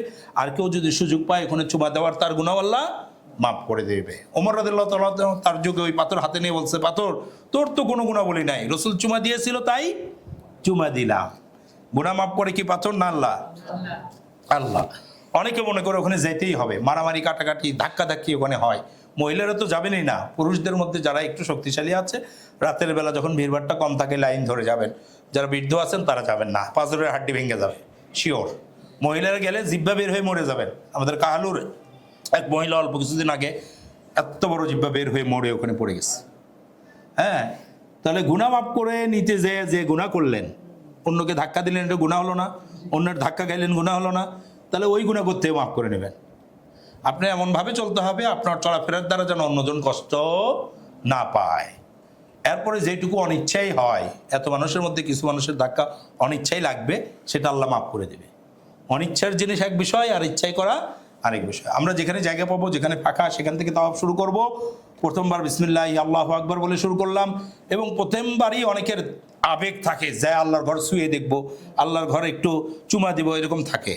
আমরা প্রথম তাওয়াফের সময় সবাইকে নিষেধ করি যে আপনারা আল্লাহর ঘরের কাছে যাবেন না। আমরা যেহেতু আরও 30 দিন এখানে থাকবো, অন্য সময় আপনি আসতে পারবেন, সিঙ্গেলে আসতে পারবেন, স্বামী স্ত্রী মিলে আসতে পারবেন, বন্ধুরা একসঙ্গে আসতে পারবেন, রাতের বেলা আসতে পারবেন, ভিড় যখন কম তখন আসতে পারবেন। তখন এসে ছুঁয়ে দেখা বা চুমা দেওয়া বা আল্লাহর ঘরকে পাশে থেকে ইবাদত করা সেই সময় করবেন। প্রথম তাওয়াফের সময়ই যদি করেন, তাহলে আপনার টিম থেকে কি হয়ে যাবেন? বিচ্ছিন্ন হয়ে যাবেন। টিমের সাথে আপনার অনেকগুলো কাজ আছে, 7টা তাওয়াফ করার কাজ, 2 রাকাত নামাজ পড়ার কাজ, জমজম খাওয়ার কাজ, সাফা মারওয়া করার কাজ, মাথা মুন্ডন করার কাজ, আবার হোটেল চিনে হোটেল যাওয়ার কাজ, এই কাজগুলো আছে না? একটা যদি বিচ্যুত হয়, তাহলে সবাইকে টেনশনে ফেললেন, আপনার কাজও সঠিকভাবে হবে না। আমরা এর আগে যাদেরকে দেখেছি, আমাদের কথা যারা মানেনি, যারা হারিয়ে গিয়েছে, তারা পরবর্তী কাজ আর সঠিকভাবে করতে পারেনি। তাওয়াফ কয়টা করছে তাই বলতে পারে না। হ্যাঁ, সাই না করেই আইসা, বাসায় আইসা মাথা মুন্ডন না করে কাপড় টাপড় খুলে ফেলছে, তাহলে হলো বলেন? এরকম অনেকে আছে যারা ট্রেনিং করে না, বা একটু কম বুঝ, বা একটু বেশি বয়স্ক, এটা করে ফেলে। আপনার ট্রেনিং নিচ্ছেন, আশা করা যায় টিমের সঙ্গে থেকেই তাওয়াফ করবেন। পারবেন তো ইনশাল্লাহ? আমরা ইনশাল্লাহ টিমের সঙ্গে থেকে তাওয়াফ করব, কেউ বিচ্ছিন্ন হব না। আল্লাহর ঘরকে প্রথম দিন ছুঁয়ে দেখার জন্য বা স্পর্শ করার জন্য আমরা যাব না। যে জায়গায় ফাঁকা পাই এই জায়গা দিয়ে আমরা তাওয়াফ করব। আমিরকে অনুসরণ করব, আমির যেহেতু সঙ্গে থাকবো, দুইজন যুক্ত থাকবো, দুইজন যদিও যুক্ত থাকবো। যারা হাজব্যান্ড ওয়াইফ যাচ্ছেন, একে অপরের হাত ধরে থাকবেন। যারা হাজব্যান্ড ওয়াইফ না, সিঙ্গেল আছেন, তারা অন্য আরেক ভাইকে হাতে ধরে থাকবেন। দুইজন যুক্ত থাকা, আমিরকে মেনে চলা, তাহলে হারাবেন না। তাহলে আপনার ইবাদত সুন্দরভাবে হবে। হারিয়ে গেলে আপনিও কষ্ট করবেন, এজেন্সিও কষ্ট করবে। আপনি খুঁজে পাওয়া কঠিন, আপনি হোটেল খুঁজে পাওয়া কঠিন, আপনি পুরো একদিন হারায় থাকবেন। একদিন পরে সবাই খুঁজে পাওয়া যায়, বিষয়টা এমন না সে মক্কার বাইরে দিল্লি চলে গেছে, এমন তো না। মক্কাই থাকে, কিন্তু মক্কার জায়গা তো অনেক বড়। এক গেট দিয়ে ঢুকলে আরেক গেটে আপনাকে নিয়ে চলে যায়। তো ওই গেটে যে আপনি ওইদিকে খুঁজে পাচ্ছেন না, আপনি উত্তর পাশে আপনার হোটেল, আপনি দক্ষিণ পাশে চলে আসছেন, ওই পাশে তো দিনরাত খুঁজলেও আপনার হোটেল খুঁজে পাবেন না। তো এই জন্য টিমের সঙ্গে থাকার চেষ্টা করবেন। আমরা কি বলে শুরু করব তাওয়াফটি? বিসমিল্লাহি আল্লাহু আকবার ওয়ালিল্লাহিল হামদ। এই কোণা থেকে শুরু করলাম, এখান থেকে ওই কোণা, আবার এই কোণায়। এই কোণার নাম রকনে ইয়ামানি। এই কোণায় যদি হাত দিয়ে স্পর্শ করা যায়, বিরবারটা না থাকে, স্পর্শ। এই কোণায় চুমা দেওয়া, আর এই কোণায় স্পর্শ করা। যেহেতু আমরা যে সময় যাচ্ছি, কিছুটা আমরা কি পাবো? সময় পাবো, ফাঁকা পাবো। দ্বিতীয় দিনে আমরা যাচ্ছি, খুব বেশি মানুষ যাবে না। এটা আমাদের জন্য সৌভাগ্য যে আমরা একটু ফাঁকার মধ্যেই পাবো। আশা করা যায় যদি দেখি যে স্পর্শ করার মতন আছে, চুমা দেওয়ার মতন হবে না, তবে স্পর্শের মতন সুযোগ হতে পারে। আমরা ডান হাত দিয়ে রুকনি ইয়ামানিটা কি করব? স্পর্শ করব। এইটা আমিরের নির্দেশ ফলো করবেন, আমির কিভাবে আপনাকে বলে। ঠিক আছে? যেহেতু দ্বিতীয় দিন ফাঁকা থাকার কথা, সেটার উপর নির্দেশ দিলে আমরা রুকনি ইয়ামানি স্পর্শ করব ইনশাআল্লাহ। আমরা কয় পাক দিতে হবে এইভাবে? 7 পাক। শুরু হবে হাজরে আসওয়াদের কোণা থেকে, শেষ হবে হাজরে আসওয়াদের কোণায়। পাক হবে কয়টা? 7টা। আর বিসমিল্লাহ আল্লাহু আকবার হবে 8টা। শেষের বারেও যেহেতু বলতে হবে বিসমিল্লাহ আল্লাহু আকবার হবে কয়টা? 8টা। এটা শেষ করে একটু এগিয়ে গেলেই এই মাঝ বরাবর এখানে নির্দিষ্ট জায়গা, যেটাকে বলা হয় মাকামে ইব্রাহিম। কি বলা হয়? মাকামে ইব্রাহিম। মাকামে ইব্রাহিমের পিছে যেখানে জায়গা পাওয়া যায় সেখানে 2 রাকাত নামাজ আদায় করব। কি করব? 2 রাকাত। কয় রাকাত? এইটা তাওয়াফের ওয়াজিব। কিসের ওয়াজিব? কিসের ওয়াজিব? হজ বা উমরার ওয়াজিব নয়। এই 2 রাকাত নামাজ কিসের ওয়াজিব? যতবার আমরা তাওয়াফ করব, আজকে উমরার তাওয়াফ করতেছি, এরপরে হজের তাওয়াফ করব, আর যখন আমরা বাইতুল ইয়েতে থাকবো 30 দিন যে থাকবো, মাঝে মাঝে এসে কি করব? তাওয়াফ করব। এই তাওয়াফের পর কয় রাকাত নামাজ পড়তে হবে? 2 রাকাত। 7 পাক দিয়ে 2 রাকাত নামাজ, এটার নাম এক তাওয়াফ। এটার নাম কি? এক তাওয়াফ। বাইতুল্লাহর সর্বশ্রেষ্ঠ ইবাদত হচ্ছে কি? তাওয়াফ। সারা পৃথিবীর সমস্ত ইবাদত পাওয়া যায়, তাওয়াফ শুধু কোথায়? বাইতুল্লাহ। আমরা যত সময় কাজে লাগাতে পারি কাজে লাগাবো, যত বেশি পারি তাওয়াফ করব, আর যত বেশি পারি নফল নামাজ আদায় করব। কারণ পৃথিবীর অন্য জায়গায় নামাজ 2 রাকাত পড়লে 2 রাকাত, আর ওখানে নামাজ 1 রাকাতে 1 লক্ষ রাকাত। বসে আছেন, নামাজ পড়েন, 2 রাকাত নামাজ পড়লেন, 2 লক্ষ পেয়ে গেলেন। আবার বসে আছেন, আরো 2 রাকাত পড়েন। জীবনে যে নামাজগুলো ছাড়া গেছে সেগুলো কি হয়ে যাবে? পরিপূরক নামাজ হয়ে যাবে। 2টি ইবাদত একটু বেশি করব, তাওয়াফ করা আর নামাজ পড়া, তেলাওয়াত করা, জিকির করা, এগুলো আমরা করব ইনশাআল্লাহ। তাহলে তাওয়াফ আমরা শেষ করলাম। কয় তাওয়াফ দিয়ে? 7 তাওয়াফ। মাঝ বরাবর গিয়ে কি পাবো? আমরা মাকামে ইব্রাহিম পাবো। মাকামে ইব্রাহিম একটা মিনারের মতন জায়গা আছে, যেই জায়গায় ইব্রাহিম আলাইহিস সালামের ওই পাথরটি রাখা আছে, যেই পাথরে দাঁড়িয়ে তিনি কি করেছেন? বাইতুল্লাহ তৈরি করেছিলেন। পাথরের উপর তার পায়ের ছাপ পড়ে গিয়েছে, ঠিক আছে? সেটা ওখানে রাখা আছে। প্রথম দিন ওটা দেখার চেষ্টা করব না, পরে গিয়ে দেখব, ঠিক আছে? ওই মিনারের মধ্যে ইব্রাহিম আলাইহিস সালামের সেই পাথরটি রাখা আছে, যেখানে দাঁড়িয়ে তিনি কি করতেন? কাবা ঘর নির্মাণ করেছেন। এই পাথরের আরো বৈশিষ্ট্য ছিল, এটা নিচে নামতো আবার উপরে উঠতো, লিফটের মতন ব্যবহার হতো। আজকের যুগে লিফট বুঝে আসতেছে, লিফট যখন আবিষ্কার হয়নি তখন মানুষের এটা মাথায় ধরতো না যে পাথর কেমনে উপরে উঠে আর নিচে নামে। এটা আল্লাহর বড় কুদরত ছিল। শুধু উপরে নিচে নামাই নয়, ডানে বামেও যাইতো, ডানে বামেও যাইতো। যখন যেদিকে যেতে বলতেন ইব্রাহিম আলাইহিস সালাম, তখন সেই দিকে এই পাথরটি যেত। সেই পাথর আজও আছে। এটা নিদর্শন, আল্লাহর এক বিশেষ নিদর্শন। এত বছর আগে, 5000 বছর আগে ইব্রাহিম আলাইহিস সালাম ইন্তেকাল করে চলে গেছেন। তিনি যে পাথরে দাঁড়িয়ে এই বাইতুল্লাহ তৈরি করছেন, সেই পাথর আল্লাহ তাআলা এখনো রেখে দিয়েছেন। মক্কায় যেসব উদ্দেশ্যে যাওয়া হয় তার মধ্যে একটি হচ্ছে আল্লাহর নিদর্শন সমূহ দেখা, তার মধ্যে ওটি একটি নিদর্শন। ওইটি আমরা দেখবো ইনশাআল্লাহ তাআলা অন্য সময়, তাওয়াফের সময় নয়। আমরা তাওয়াফ শেষ করে 2 রাকাত নামাজ আদায় করব, এরপর সাফা পাহাড়ের দিকে যাব।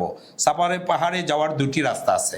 একটা হচ্ছে যখন আমরা তাওয়াফ শেষ করতেছি তখনই হাতের ডানে, সবুজ বাতি বরাবরই হাতের ডানে, সেটা দিয়ে আমরা যাব না, পরেরটা দিয়ে যাব। পরেরটা দিয়ে যাব। কোনটা দিয়ে যাব? পরেরটা দিয়ে যাব। রাস্তা দিয়ে যাব না, দ্বিতীয় রাস্তা দিয়ে যাব। দ্বিতীয় রাস্তা দিয়ে গেলে 2 তলায় যায়, যেটা একটু স্বাভাবিক, সুন্দর, এবং ওখানে জমজমের পানিও পান করা যায়, ঠিক আছে? তাহলে দ্বিতীয়টা দিয়ে আমরা যাব কোথায়? সাফা পাহাড়ে। আমরা যে তাওয়াফটা করলাম, এই তাওয়াফটা হজের কি? ফরজ। হজের কি? ফরজ। আমরা প্রথম গিয়ে যেটা করতেছি, এটা হজ করতেছি না উমরা করতেছি?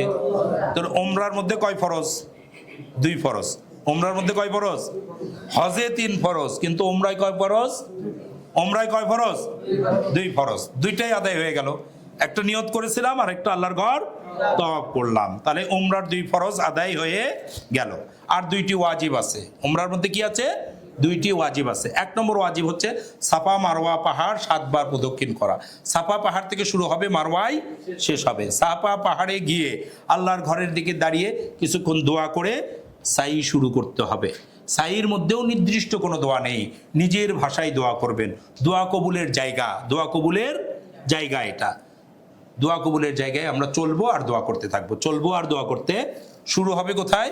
সাফায়, শেষ হবে কোথায়? মারওয়ায়। সাফা থেকে মারওয়ায় গেলে 1, মারওয়া থেকে সাফায় আসলে 2। গেলেন, আসলেন, গেলেন, আসলেন, গেলেন 7। তাহলে শেষ হবে কোথায়? মারওয়ায়। শেষ হবে কোথায়? আমরা পুরা টিম নিয়ে কাজ করার সময় কেউ যদি হারিয়ে যায় বা আগে হয় কারো পরে হয়, কোথায় ওয়েট করব? মারওয়ায়। মারওয়ায় ওয়েট করলে একে অপরের সাথে দেখা হবেই হবে, দেখা হবেই হবে। অতএব কেউ যদি বিচ্ছিন্ন হয়ে যায়, হ্যাঁ, সে তার বাকি কাজগুলো করে মারওয়ায় ওয়েট করবেন। মারওয়ায় আমাদের টিমের সাথে দেখা হয়ে যাবে ইনশাআল্লাহ তাআলা। তাহলে শুরু হবে কোথায়? সাফায়। শেষ হবে কোথায়? মারওয়ায়। মারওয়ায় কোনো নামাজ নাই। মারওয়ায় কি নাই? অনেককে দেখবেন 2 রাকাত নামাজ পড়তেছে, ওই তাওয়াফ শেষ করে নামাজ পড়ছিল, মনে করছে সাফার পরেও কি আছে? নামাজ আছে। আসলে ওখানে কি নাই? ওখানে দোয়া। সাফায় একবার দোয়া করে শুরু করেছিলাম, মারওয়ায় লাস্ট দোয়া করে শেষ হয়ে যাবে। তাহলে এটা একটা কি হয়ে গেল? ওয়াজিব আদায় হয়ে গেল। এবং এখানে সবুজ বাতি দিয়ে চিহ্ন করা জায়গা আছে, সেই জায়গাটুকু পুরুষদের দৌড়াতে হবে। ওই জায়গাটুকু কি করতে হবে? পুরুষদের দৌড়াতে হবে। ওই জায়গাটা হচ্ছে পাহাড়ের ঢালু জায়গা। হাজরা আলাইহিস সালাতু ওয়াস সালাম তার ছেলের জন্য যখন পানি খুঁজতেছিলেন, এক পাহাড় থেকে আরেক পাহাড়ে যাচ্ছিলেন, ঢালু জায়গায় আপনারা জানেন দ্রুত গতিতে যেতে হয়, উনি দ্রুত গতিতে গিয়েছিলেন।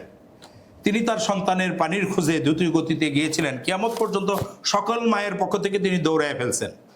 তিনি যখন দৌড়ান তখন বাবা ইব্রাহিম আলাইহিস সালাম যেহেতু উপস্থিত ছিলেন না, এজন্য কিয়ামত পর্যন্ত সকল বাবাকে ওই জায়গায় দৌড়াতে হবে।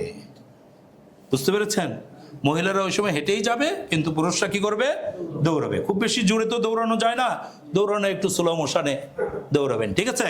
এইভাবে ওই জায়গাটুকু দৌড়াতে হবে, ঠিক আছে? ওখানেও নির্দিষ্ট দোয়া নেই, একটি দোয়া উল্লেখ করা আছে হাদিসে, কেউ যদি পড়তে পারেন আলহামদুলিল্লাহ, না পড়লেও কোনো অসুবিধা নেই, বাংলা ভাষায় দোয়া করবেন। আল্লাহ আমাকে মাফ করে দাও, আল্লাহ আমার অমুক গুনাহ মাফ করে দাও, আল্লাহ আমার মৃত্যু আত্মীয় স্বজনকে মাফ করে দাও, আল্লাহ বাকি জীবন গুনাহমুক্ত রাখো, আল্লাহ আমাকে জান্নাতুল ফেরদাউস নসিব করো। এইভাবে আমরা দোয়া করতে থাকবো ইনশাআল্লাহ। শেষের দিকে আমাদের আলোচনাও প্রায় শেষের দিকে ইনশাআল্লাহ। তাহলে কয়টা ওয়াজিব আদায় করলাম? একটা ওয়াজিব। এরপরে মাথা মুন্ডন করা। আমরা মারওয়া থেকে বের হব, মারওয়া থেকে বের হয়ে ডান দিয়ে বাম দিয়ে উভয় দিক দিয়ে আমাদের হোটেলে যাওয়ার সুযোগ আছে। এর আগ পর্যন্ত যারা হজ করেছেন শুধু ডান দিয়েই যেতে হতো, এখন বাম পাশের দরজাটা খুলে দিয়েছে। এই রমজানে আমি যে উমরা করে আসলাম, বাম পাশ দিয়েও বের হওয়ার দরজাটা খুলে দিয়েছে। মারওয়া থেকে বের হলে আবু জেহেলের টয়লেট পাওয়া যায়, যেটা আবু জেহেলের বাড়ি ছিল, যে রসুলকে বেশি কষ্ট দিয়েছে। আবু জেহেলের বাড়ি বরাবরই অপোজিট সাইড দিয়ে রসুলের বাড়ি আছে। হ্যাঁ, আবু জেহেলের বাড়িটা টয়লেট বানানো হয়েছে। সাফা মারওয়া এগুলো করার পর অনেকেরই বাথরুমের প্রয়োজন হয়, তো আবু জেহেলের বাড়ি ঘৃণাবশত তার বাড়িতে প্রসাব পায়খানা সেরে অজু করে নিয়ে নিজের বাড়ির দিকে, নিজের হোটেলের দিকে রওনা করবেন। একসঙ্গে টিমের সঙ্গে যাওয়ার চেষ্টা করবেন প্রথমবার, কারণ প্রথমবার টিমের সঙ্গে না গেলে হোটেল নাও চিনতে পারেন, রাস্তা নাও চিনতে পারেন, বিশাল জায়গা, মানে প্রত্যেকগুলো রোড, প্রত্যেকগুলো গেট একই রকম মনে হবে। এই জন্য আমরা চেষ্টা করব আমরা দলবদ্ধ থাকতে। দলবদ্ধ কাজে একটু কষ্ট আছে, এমনকি ধরেন যে আমরা 50 জন একসঙ্গে তাওয়াফ করে বের হলাম, 5 জনের টয়লেটে যেতে হলো, 45 জনকে কি করতে হবে? ওয়েট করতে হবে। পারবো তো ইনশাল্লাহ? একজন ধরেন হারিয়ে গিয়েছে, আমির সাহেব হয়তো বললেন যে ঠিক আছে আপনার 10 মিনিট ওয়েট করেন, আমি জায়গাটা দেখে আসি, তো আমরা ওয়েট করতে পারবো তো ইনশাল্লাহ? অনেক সময় অনেকে এমন আছে, আরে উনি হারাইছে, থাকুক, চলেন তো চলেন হুজুর, চলেন তো চলেন, উনি বাথরুমে গেছে, থাক, চলেন তো চলেন। হ্যাঁ, একটু আমরা হলদিল হয়ে যাই, এরকম যেন না করি। হ্যাঁ, যৌথ কাজের মধ্যে সবর লাগবে, তাকওয়া লাগবে, একে অপরের সহায়ক হতে হবে, একে অপরের সহায়ক হতে হবে। যারাই এরকম করতে দেখেছি তাদেরকে পরে আবার বিপদে পড়তে দেখেছি। উনি হলদিল, অন্য সময় দেখা গেছে উনি হারিয়ে গেছে, উনি বাথরুমে আটকে গেছে, এরকম হয়। এই জন্য আল্লাহ তাআলা ওখানেই প্রমাণ করে দেয়। এই জন্য আমরা এই ধরনের কাজগুলো করবো না, আল্লাহ তাআলা তৌফিক দান করুক। তাহলে আমরা 2টি ফরজ আর 2টি ওয়াজিব আদায় করলাম। মাথা মুন্ডন করা আরেকটি ওয়াজিব। সাফা মারওয়া পাহাড় এটা একটা ওয়াজিব, আর মাথা মুন্ডন করা একটি ওয়াজিব। বের হয়েই সৌদি সরকারের পক্ষ থেকে ওখানে কিছু চুল কেটে দেওয়ার ব্যবস্থাপনা আছে। তারা চুল শুধু সেটে দেয়, মাথা মুন্ডন করে দেয় না। তো মাথা মুন্ডন করা বেশি উত্তম। রাসূল সাল্লাল্লাহু আলাইহি ওয়াসাল্লাম নিজে মাথা মুন্ডন করেছেন, এবং যারা মাথা মুন্ডন করে তাদের জন্য 3 বার দোয়া করেছেন। কয়বার? আল্লাহ রাসূল সাল্লাল্লাহু আলাইহি ওয়াসাল্লামের সাথে সাহাবী আসলেন এবং জিজ্ঞাসা করেন, হে আল্লাহ রাসূল, অনেকে মাথা মুন্ডন করেছে, আবার অনেকে মাথা চুল ছেটেছে। আল্লাহ রাসূল বললেন, হে আল্লাহ, মাথা মুন্ডনকারীদের তুমি মাফ করে দাও। তো সাহাবী আবার বলছে, আল্লাহ, যারা মাথার চুল কাটলো তাদের জন্য কি? রাসূল আবার দোয়া করছে, যারা মাথা মুন্ডন করছে তাদের মাফ করে দাও। আবার উনি জিজ্ঞেস করছেন, আবার আল্লাহ রাসূল বলছে, যারা মাথা মুন্ডন করেছে তাদের মাফ করে দাও। চতুর্থবারে গিয়ে বলছে, যারা মাথার চুল ছাড়ছে তাদেরকেও মাফ করে দাও। তাহলে আমরা কি 3 বারের দোয়া নেব না একবারের? তো সৌদি সরকার ফ্রিতে যেটা চুল কাটিয়ে দিচ্ছে ওটা না নিয়ে অনেক আছে, আপনার বারবার শপ আছে, নাপিত আছে, সেখানে গিয়ে আমরা চুল কেটে নিব। 5 থেকে 10 রিয়াল পর্যন্ত লাগে একবার মাথা মুন্ডন করতে। আমরা কেটে নিলে আমাদের কি ওমরা শেষ, নিজের বাড়িতে চলে আসব। আমরা 25শে জিলকত পর্যন্ত কোথায় থাকবো? মক্কায়। এরপরে চলে যাব কোথায়? মদিনায়। মদিনায় থাকবো 6 থেকে 7 দিন বা 8 দিন পর্যন্ত। মদিনায় গিয়ে, মদিনায় হজের অংশ নয়, কিন্তু আমরা যেহেতু এতদিন থাকতেছি, পৃথিবীর উত্তম জায়গা, সেখানে নামাজ পড়লে 1 হাদিস মোতাবেক 1000, আর 1 হাদিস মোতাবেক 50,000 রাকাতের সোয়াব। আমরা কি এটা ছেড়ে দিব কেউ? অবশ্যই যাব। এবং সেখানকার শ্রেষ্ঠ জায়গা রসুলের কবর, সেখানে আমরা সালাম দেব। কবরের উদ্দেশ্যে ট্যুর করা যায় না, কিন্তু মদিনার উদ্দেশ্যে ট্যুর করা যায়। আমাদের উদ্দেশ্য হবে মদিনার মসজিদে নামাজ পড়া, যাওয়ার পর শ্রেষ্ঠ জায়গা রসুলের কবর, তাই সালাম দেব। নিজের বাবার কবর গ্রামে থাকলে বাবার কবরের উদ্দেশ্যও ট্যুর করা যায় না, গ্রামের বাড়ির উদ্দেশ্যে ট্যুর করবেন। আপনি বলবেন আমি আমার গ্রামের বাড়ি যাচ্ছি, দাদার বাড়ি যাচ্ছি, সেখানে যে বাবার কবরটা আপনি জিয়ারত করবেন। বুঝতে পেরেছেন? জিনিস সহজ, খালি নিয়তটা একটু পাল্টায় নেবেন। আমরা মদিনায় যাব রসুলের কবর জিয়ারত করতে নয়, মসজিদে নববীতে নামাজ পড়তে। ওখানে যেহেতু শ্রেষ্ঠ জায়গা রসুলের কবর, সেখানে আমরা সালাম দিব। বাবু সালাম, সালাম দেওয়ার নামেই একটা গেট আছে, ওই গেট দিয়ে ঢুকবো। বাকি নামের একটা গেট আছে, ওই গেট দিয়ে আমরা বের হব। আমরা এই বাবু সালাম দিয়ে ঢুকলেই হাতের বাম পাশে রসুলের কবর, তারপরে এই আবু বকরের কবর, তারপরেই ওমর রাদিয়াল্লাহু তাআলার কবর। 3 জনকে আমরা সালাম দেব। রসুলকে সালাম দেওয়ার সময় আসসালাতু ওয়াসসালামু আলাইকা ইয়া রাসূলুল্লাহ, রসুলকে সালাম দিতে দুরুদ এবং সালাম দুটাই। আসসালাতু ওয়াসসালামু, সালাত মানে দুরুদ, সালাম মানে শান্তি, দুইটাই রসুলকে দেব। আর আবু বকরকে দেওয়ার সময় শুধু সালাম, আসসালামু আলাইকা ইয়া আবু বকর রাদিয়াল্লাহু আনহু। তারপরেই ওমর রাদিয়াল্লাহু তাআলার কবর, ওখানে বলবো আসসালামু আলাইকা ইয়া ওমর আল ফারুক রাদিয়াল্লাহু তাআলা আনহু। আমরা সালাম দিয়ে বের হব। সালামের এই গেটে মহিলাদের প্রবেশ করা নিষেধ। মহিলাদের রাতের বেলা আলাদা গেট দিয়ে প্রবেশ করানো হবে, সেখান দিয়ে ঢুকে তারা কি করবে? সালাম দেবে, অথবা বাইরে থেকেও সালাম দেওয়া যায়। ঠিক আছে? এবং আমরা মসজিদে নববীর মধ্যে নির্দিষ্ট একটি জায়গা, রসুলের ঘর থেকে রসুলের মেম্বার পর্যন্ত জায়গাকে বলা হয় রাউদাতুন মিন রিয়াদিল জান্নাহ, জান্নাতের টুকরা। সেখানে আমরা একদিন নামাজ পড়বো ইনশাল্লাহ। সবাইকে একবার নামাজ পড়ার অনুমতি দেয়, পারমিট দেয়। আমাদের যেদিন পারমিট দেয় সেই দিন আমরা ওখানে 2 রাকাত নামাজ আদায় করব ইনশাল্লাহ তাআলা। এছাড়াও বাকির গোরস্থানে 10,000 সাহাবীর কবর আছে। ফাতেমা রাদিয়াল্লাহু তাআলা আনহার কবর, যিনি জান্নাতে মহিলাদের সর্দার হবেন। এরপরে আয়েশা রাদিয়াল্লাহু তাআলা আনহার কবর, যিনি সর্বাধিক মহিলাদের মধ্যে সর্বাধিক হাদিস বর্ণনাকারী এবং রাসূল সাল্লাল্লাহু আলাইহি ওয়াসাল্লামের স্ত্রীদের মধ্যে থেকে সবচেয়ে বেশি প্রিয় স্ত্রী ছিলেন, তার কবর। এছাড়াও উসমান রাদিয়াল্লাহু তাআলা আনহুর কবর, 3য় খলিফা। হ্যাঁ, আমরা সেখানে কি করব? সালাম দেব ইনশাআল্লাহ তাআলা। এছাড়াও মদিনার যে ঐতিহাসিক স্থানগুলো আছে, একদিন আমরা গাড়িতে ভ্রমণ করব, আরেকদিন পায়ে হেঁটে ভ্রমণ করব। আর মদিনা থেকে বদরে যাওয়ার সুযোগ আছে, যারা যেতে চান অন পেমেন্ট, আপনার পেমেন্ট করবেন, আমরা গাড়ির ব্যবস্থা করব, আমাদের গাইড থাকবে। বদর যুদ্ধের স্থান 110 কিলোমিটার দূরে, সেখানে গিয়ে যদি বদর যুদ্ধের স্থানে যেতে চান, ওখানে যে সাহাবারা শহীদ হয়েছে তাদের কবরে সালাম দিতে চান, এটা হজ প্যাকেজের মধ্যে না, আলাদা পেমেন্ট। ঠিক আছে? এছাড়াও মদিনায় আরেকটি জায়গা আছে যেখানে তেল ছাড়াই গাড়ি চলতে থাকে, আল্লাহর বিশেষ একটি কুদরত, ওয়াদি বাইদা বলে, জিন পাহাড়ও অনেকে বলে। সেখানে যদি আপনারা যেতে চান, ওটা ওয়ান পেমেন্ট করলে আমরা আপনাদেরকে নিয়ে যাব, এবং সেখানে গিয়ে দেখতে পারবেন যে এত ভারী গাড়ি এতগুলো যাত্রী নিয়ে কিভাবে তেল ছাড়াই চলতেছে, 120 কিলোমিটার বেগে চলতে থাকে। সেই জায়গাটাও আমরা দেখব। মদিনার এই জায়গাগুলো ভ্রমণ করে আমরা আবার চলে আসবো মক্কায়, এবং মক্কায় আমরা আসবো একদম হজের খুব আগ মুহূর্তে, 5 তারিখে আসবো, আর 7 তারিখ রাতেই হজের মাঠে যেতে হবে। আমরা মক্কা থেকেই হজের নিয়ত করে হজের এহরাম পরে নিব, এহরামের কাপড় পরে নিব। রসুল যে মিকাত থেকে এহরাম করে হজ করতে এসেছিলেন, ঠিক সেই মিকাত থেকেই আমরা করব। আরেকটা এক্সট্রা সুন্নত পালন করার সুযোগ হলো, সকল হাজিই কিন্তু মদিনার থেকে কি করবে না? হজ করবে না। অধিকাংশ হাজি কোথায় থাকবে? মক্কায় থাকবে, মক্কা থেকেই করবে।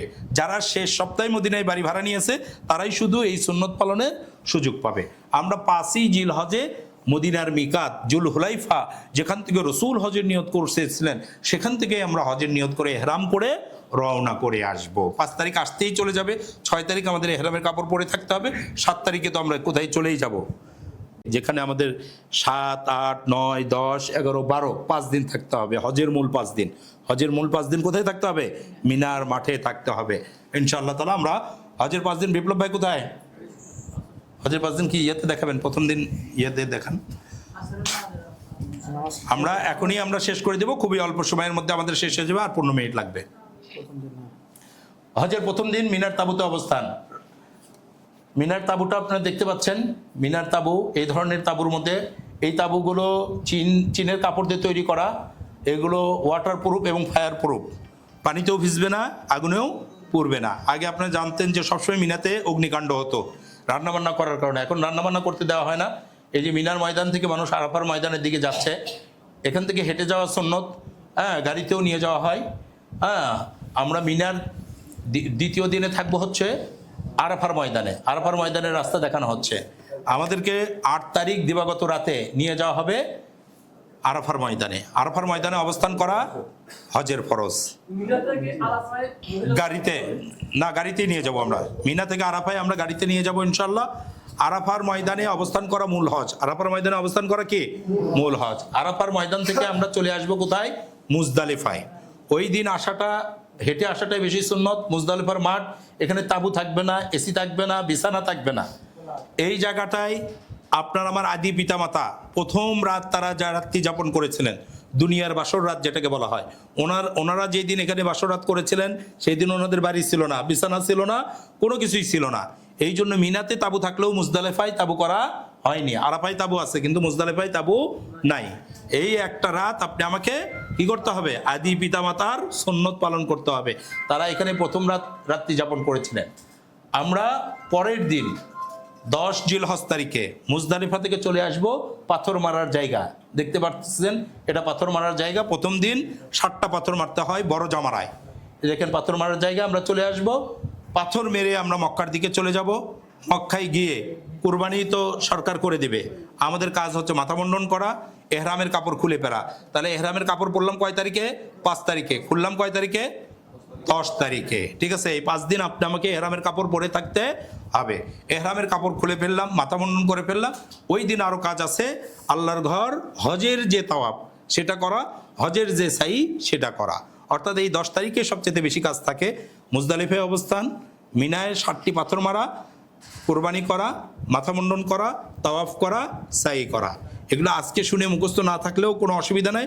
আমরা ওই দিন প্রত্যেকটি কাজের আগে আবার ব্রিফিং দিয়ে নিব। ঠিক আছে, এই ধরনের ভিড় থাকবে ওই দিন। এই ভিড়ের মধ্যেই আপনি আমাকে কি করতে হবে? তাওয়াফ। প্রথম দিন তো আমরা যে প্রথম উমরার তাওয়াফ যেটা করব, সেই দিন তো হজের দ্বিতীয় দিন যাচ্ছে অনেক ফাঁকাই পাবো, কিন্তু হজের দিন কিন্তু এই ধরনের ভিড়ের মধ্যে আপনি আমাকে কি করতে হবে? হজের যে তাওয়াফ সেটা করতে হবে এবং সাই করতে হবে। 11 তারিখ আমরা আবার মিনাতেই থাকবো। মিনায় থাকা ইমাম আবু হানিফা রহমতুল্লাহ আলাইহির মতে সুন্নতে মুআক্কাদা, অন্য ইমামদের মতে ওয়াজিব। অন্য ইমামদের মতে কি? ওয়াজিব। এই জন্য আরবরা সহ অন্যরা মিনাতেই থাকে। যদি আমরা যারা সুস্থ সবল আছি মিনাতেই থাকবো। মিনাই না থাকলে কি হবে? ওয়াজিব তরক হলে কোরবানি দিতে হয়। সুন্নতে মুআক্কাদা একটি ইবাদত। আমরা ফরজ নামাজের সময় যে ফজরের নামাজের যে সুন্নত, ওটা কি ছেড়ে দিই? হ্যাঁ, নামাজের পরে হলেও আদায় করি। তো মিনাই থাকা সুন্নতে মুআক্কাদা কি ছেড়ে দেবো? ছেড়ে দেবো না। যে অসুস্থ হয় সে যদি আলাদা হোটেলে থাকে অসুবিধা নাই, বাকিরা আমরা মিনাতে থাকবো। পরের দিন আমাদেরকে 3টি জামানায় কি করতে হবে? পাথর মারতে হবে। প্রথমটায় 7টা, দ্বিতীয়টায় 7টা এবং তৃতীয়টায় 7টা। আমরা পাথর মারার সময় তাঁবু থেকে পাথর মারার স্থান পর্যন্ত কিসে যাব? হেঁটে যাব। সবাই একসঙ্গে হেঁটে যাব, আবার পাথর মেরে তাঁবুতেই ঘুরে আসব। যদিও পাথর মারার পর আমাদের হোটেল কাছাকাছি, যারা অসুস্থ হন বা যেতে চান, গোসল করতে চান, একটু ফ্রেশ হতে চান, ফ্রেশ হয়ে রাতে ফিরে আসতে চান, সেটা করতে পারবেন। তৃতীয় দিন 12 তারিখ আমরা আবার 3 জায়গায়, এই যে পাথর মারতেছে 3 জায়গায় আমরা পাথর মারবো। 3 সাথে কয়টি? 21টি। তাহলে প্রথম দিন মারছিলাম কয়টি? দ্বিতীয় দিন কয়টি? 3 সাথে 21। তৃতীয় দিন কয়টি? 21টি। তাহলে মোট কত হলো? 49টি পাথর। কিন্তু পাথর কুড়াতে হবে মুজদালিফা থেকে 70টি। কতটি?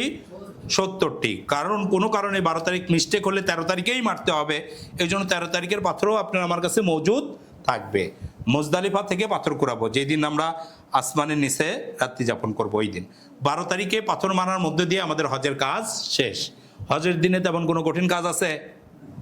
মিনায় অবস্থান, আরাফায় অবস্থান, মুজদালিফায় অবস্থান, 3 দিন পাথর মারা। এই হচ্ছে হজের কাজ। এই হচ্ছে কি? হজের কাজ। বিসমিল্লাহ আল্লাহু আকবার বলে পাথর মারবেন। আর বাকি কাজ হচ্ছে যেই জায়গাগুলো যাবেন এগুলো দোয়া কবুলের জায়গা। যাবেন আর দোয়া করবেন, যাবেন আর দোয়া করবেন নিজের ভাষায়। যে যার ইংরেজি ভালো লাগে ইংরেজিতে, যার আরবি ভালো লাগে আরবিতে, যার বাংলা ভালো লাগে বাংলায়, যার বগুড়ার ভাষা ভালো লাগে বগুড়ার ভাষায়, যার সিরাজগঞ্জের ভাষা ভালো লাগে সিরাজগঞ্জের ভাষায় দোয়া করবেন। কারণ এগুলো হচ্ছে দোয়া কবুলের জায়গা। এই মিনার তাঁবুগুলো আপনারা দেখতেছেন, মিনার তাঁবুতে কিভাবে থাকতে হবে। হ্যাঁ, প্রত্যেক ব্যক্তি তার বডি পরিমাণ জায়গা পাবেন, ঠিক আছে? একজন মানুষ শোয়ার জন্য যেটুকু জায়গা, এইটুকু জায়গা পাওয়া যায়। এখন ওখানে গিয়ে আপনি নিজের বাড়িতে যে বড় বিছানায় থাকেন, এরকম বড় বিছানা চাইলেও পাওয়া সম্ভব নয়, ঠিক আছে? এরকম মানসিক অবস্থা আগে থেকেই নিয়ে যাবে, যাতে অনেক মানুষের সঙ্গে এক তাঁবুর মধ্যে, একটা তাঁবুতে 70 জন অবস্থান করবে। এক তাঁবুতে 70, যারা আগে তাবলিগ করেছেন বা বিভিন্ন সফরে গিয়েছেন তাদের অভ্যেস আছে, যাদের অভ্যেস নেই এখন থেকে জেনে নিলেন। ওখানে আপনাদেরকে দেওয়া হবে, ছোট ছোট গদি দেওয়া হবে, গদির উপরেই আপনারা শুইতে পারবেন। আল্লাহ তাআলা তৌফিক দান করুক। এর মাধ্যম দিয়ে আমাদের হজ এবং উমরার আলোচনা আজকে শেষ করতে চাচ্ছি। এখন যদি প্রশ্ন থাকে, হজের 5 দিন বুঝে গিয়েছেন তো, আর উমরার বিষয়টাও বুঝেছেন, কোনো অবুঝ থাকলে সেই সংক্রান্ত প্রশ্ন হতে পারে। আর যে বিষয়গুলো আলোচনা করলাম এগুলো আবার ওখানে আমি নিজে থেকে প্রতিদিন আলোচনা করব। অর্থাৎ আগামীকাল আমরা কোন কাজ করতে যাচ্ছি আজকে বলে দিব, তাহলে মনে রাখা সহজ, তাই না? হ্যাঁ, এবং প্রত্যেকবার আমরা যখন বের হব, আগের দিন তো আলোচনা হবেই, আবার আমরা ওই কাজ করতে যখন বের হব তখনও ব্রিফিং হবে, তাহলে ভালো হবে। আপনাদের যে শিটগুলো দেওয়া হয়েছে এগুলো পড়বেন, এগুলো পড়লে একটু কমন পড়বে, এগুলো পড়লে কি হবে, কমন পড়বে, যে আপনি পড়েছেন আবার শুনতেছেন, করতে ভালো লাগবে। আল্লাহ তাআলা তৌফিক দান করুক। হাদা মা ইনদি ওয়া সাওয়াবু ইনদাল্লাহ। বারাকাল্লাহু লানা ওয়া লাকুম বিল কুরআনিল আযীম ওয়া নাফা'না ওয়া ইয়্যাকুম বিল আয়াতি ওয়াজ যিকরিল হাকীম। আস্তাগফিরুল্লাহ লি ওয়া লাকুম ওয়া লিসাইরিল মুসলিমিন ফাস্তাগফিরুহু ইন্নাহু জাওয়াদুন কারীমুন বাররুর রাউফুর রহিম। 12 তারিখে আমাদের হজ শেষ হলে আমরা 15 তারিখে চলে আসবো, অর্থাৎ হজের পরে মাত্র একদিন আপনি রেস্ট, আরেকদিন গুছানো, আর তৃতীয় দিনে তো চলে আসা, ঠিক আছে? হজের তৃতীয় দিনে চলে আসা। আল্লাহ তাআলা তৌফিক দান করুক। প্রশ্ন আছে কোনো? আচ্ছা দাঁড়ান, বলেন বলেন।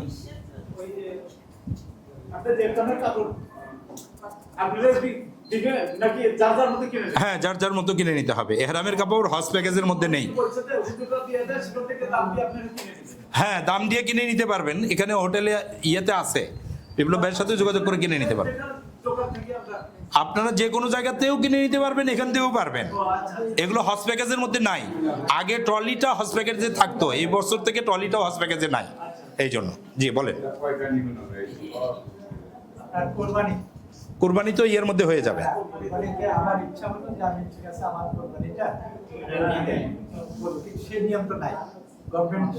নাই,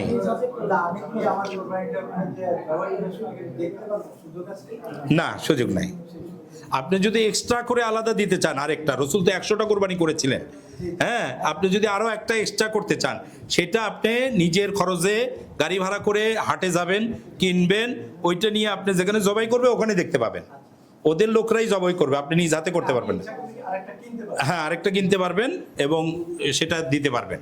যারা চান এক্সট্রা কোরবানি দিতে, অনেকেই তো এক্সট্রা কোরবানি দিতে চায়, বা অনেকের হজের ওয়াজিব ছুটে যাওয়ার কারণে তাদের উপর দম ফরজ হবে, তখন একটা কোরবানি দিতেই হবে, সেইটা কেনার ক্ষেত্রে আপনি হাটে যেতে পারবেন। তো ওই দিনে হাটে যাওয়া আপনার নিজের ব্যক্তিগত ব্যবস্থা, যে কোনো দোকান গাড়িওয়ালাকে বললেই হবে যে ওরা হাটে নিয়ে যাবে। হাটে আপনি ওখানে বাঙালি লোকজনই আছে, গাড়ি চালায় বাঙালি, ওই পশু বিক্রি করে বাঙালি, পশু জবাই করেও বাঙালি, অতএব ওখানে আপনার গাইডের প্রয়োজন হবে না। আর গাইড ওই দিন তো অনেক কাজে ব্যস্ত থাকবে, কারণ 10 তারিখে আপনার পাথর মারা, তওয়াফ করা, সাই করা, মাথা মুন্ডন করা, এতগুলো হাজির খরচ রেখে এটা করা, এই জন্য আপনাকে এককভাবে আপনার সঙ্গে যাওয়া সম্ভব হবে না।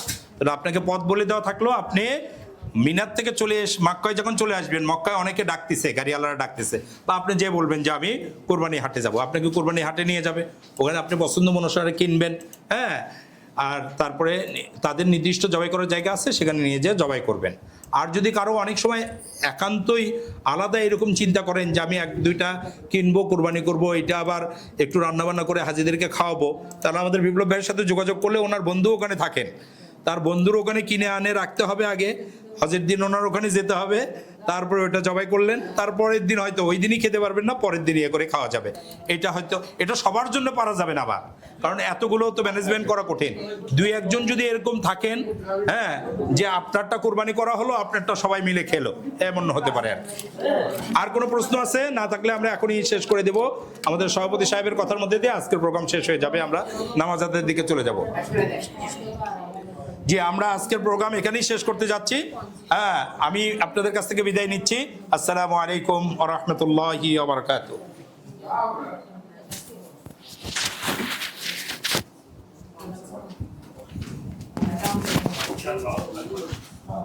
ধন্যবাদ। আজকের হারামাইন হজ গ্রুপ কর্তৃক আয়োজিত হজ ট্রেনিং প্রোগ্রামের প্রধান অতিথি এবং প্রধান আলোচক জনাব মোহাম্মদ মুস্তফা আল মাদানী সাহেবকে অসংখ্য ধন্যবাদ জানাচ্ছি।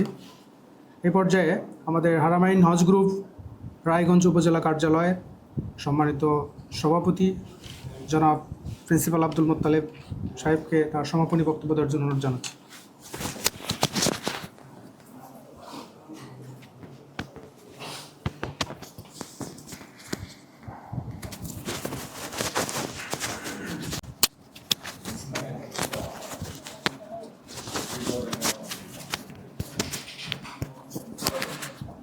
আসসালামু আলাইকুম।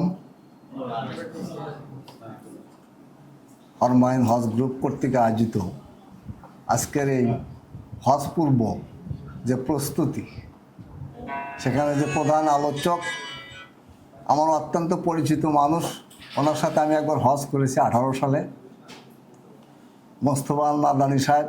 উনি কথা বলার পরে আমার আর আসলে কথা বলার কোনো জায়গা বা সুযোগ কোনোটাই নাই। তবে হজ হচ্ছে, আমি 2 বার হজে গেছি। একবার 12 সালে, আমার ব্যক্তিগত অভিজ্ঞতা থেকে বলতেছি, 12 সালে একবার গেছি, 18 সালে। 12 সালে যে হজটা আমি করেছি, আসলে হজের আমি কিছুই জানতাম না, হজের আমার কোনো ধারণাই ছিল না। কারণ যে গ্রুপের সাথে হজে গেছিলাম তাদের সাথে কোনো আলোচনা ওইভাবে আমার হয় না। ঢাকা মেঘনা গ্রুপ একটা ছিল, আমি যা সরাসরি বিমানে উঠছি, একরামের কাপড় পরছি, হজে গেছি। আমার একা একাই শেষ মুহূর্তে দেখা গেছে অনেক সমস্যা আমাকে সম্মুখীন হতে হয়েছে, খাওয়া দাওয়া, হোটেল, জানা শোনার, আমাকে অনেক বিষয় গ্যাপ তৈরি হয়ে গেছে।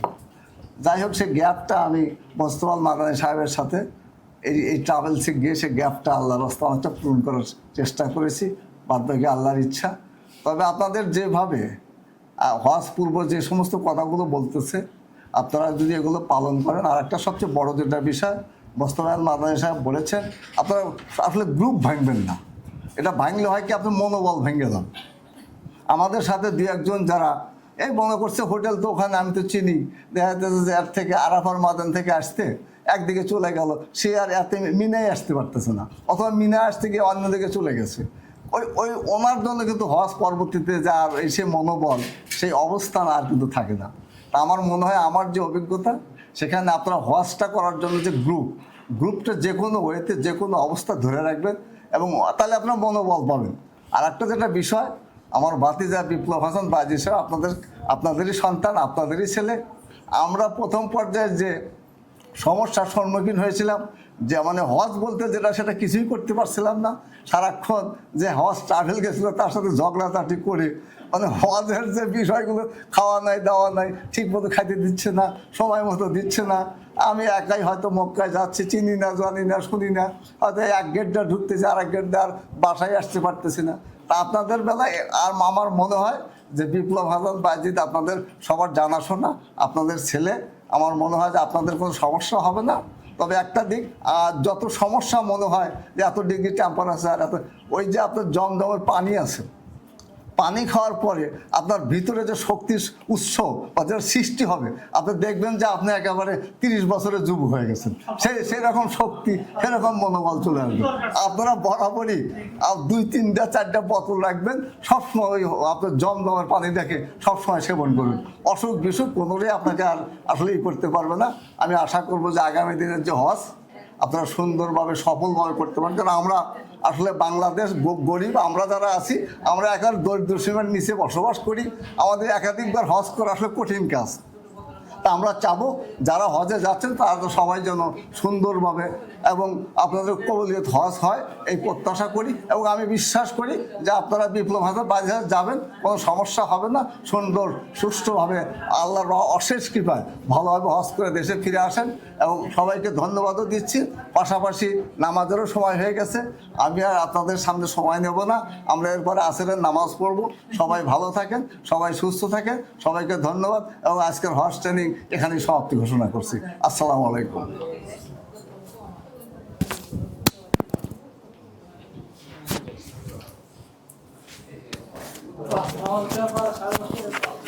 আমাদের নামাজের বিরুদ্ধে, এখন নামাজের জন্য আমরা করতেছি।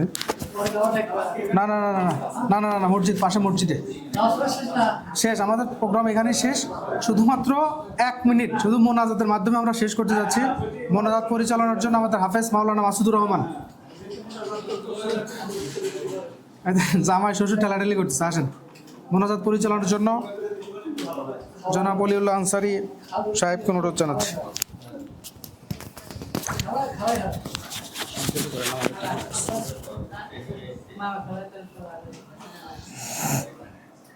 আসসালামু আলাইকুম ওয়া রাহমাতুল্লাহ। আল্লাহ কোরআনে কারিমের মধ্যে বলছেন, আখিরি জামানার নবীর উম্মত যখন দোয়া করবে তখনই আল্লাহ দোয়া কবুল করবেন। যে কোনো মুহূর্তে, যে কোনো সময়, যে কোনো অবস্থায় দোয়া করবেন, ওই দোয়া আল্লাহ কবুল করবেন। মুসা আল্লাহ সাল্লামকে আল্লাহ বললেন যে অন্য নবীর উম্মত যে কোনো সময় দোয়া করবে সেই দোয়া আমি তখনই কবুল করবো না, শুধু একটা নবীর উম্মত যখন দোয়া করবে তখনই দোয়া কবুল হবে। এজন্য যার যা আবেগ আকাঙ্ক্ষা যে কোনো সময় দোয়া করতে পারবেন। তারপরে অনুষ্ঠানটা যেহেতু হইল, এই মুহূর্তে ছোট্ট একটা মোনাজাতের পরই নামাজ আরম্ভ হবে। একবার আলহামদুলিল্লাহ পড়ে না, আর একবার দুরূদ শরীফ পড়বেন ছোট একটা। বিসমিল্লাহির রহমানির রহিম, আলহামদুলিল্লাহ সিরাতাল মুস্তাকিম।